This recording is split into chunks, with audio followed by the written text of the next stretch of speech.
आज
15 अगस्त शुभ दिन आइल बा, आजादी के 76वां जन्मदिन आइल बा।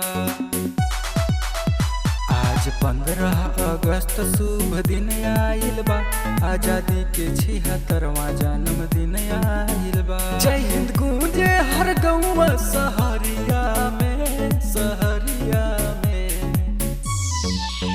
प्यार बरसे भारत माई के अचरिया में, जब लहरेला झंडा बदरिया में। प्यार बरसे भारत माई के अचरिया में, जब लहरेला तिरंगा बदरिया में।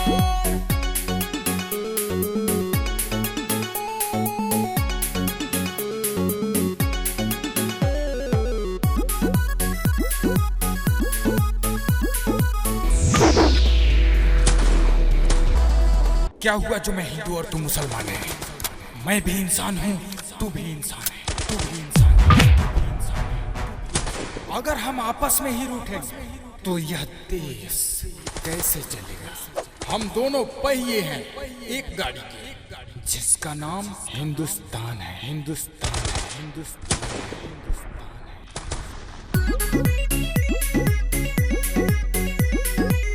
हिंदू या मुस्लिम, सिख ईसाई हो, सिख ईसाई, सभी कोई आपस में रहेला भाई भाई हो, रहेला भाई भाई।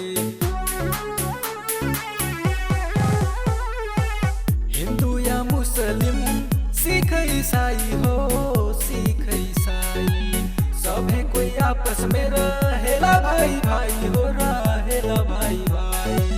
नहीं दोनों रंग भेद भाव के, वेशभूषा उड़न पहनावा के, खुशी झलके हरियर बधरिया में, बधरिया में। प्यार बरसे भारत माई के अचरिया में, जब लहरेला झंडा बदरिया में। प्यार बरसे भारत माई के अचरिया में, जब लहरेला तिरंगा बदरिया में।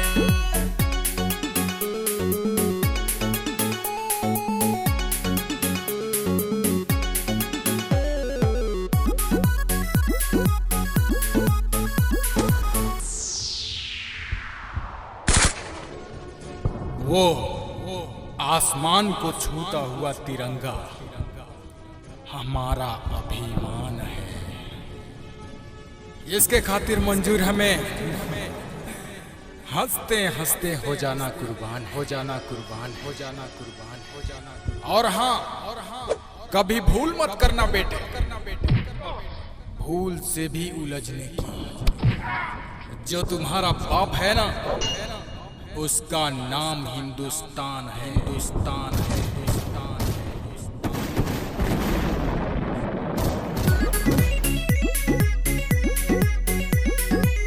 गंगा गोदावरी सिंधु नर्मदा के धार से हो, नर्मदा के धार से अरबों निवासी सींचे भारत माँ के प्यार से हो, भारत माँ के प्यार से। गंगा गोदावरी सिंधु नर्मदा के धार से हो, नर्मदा के धार से अरबों निवासी सींचे भारत माँ के प्यार से हो, भारत माँ के प्यार से। कश्मीर का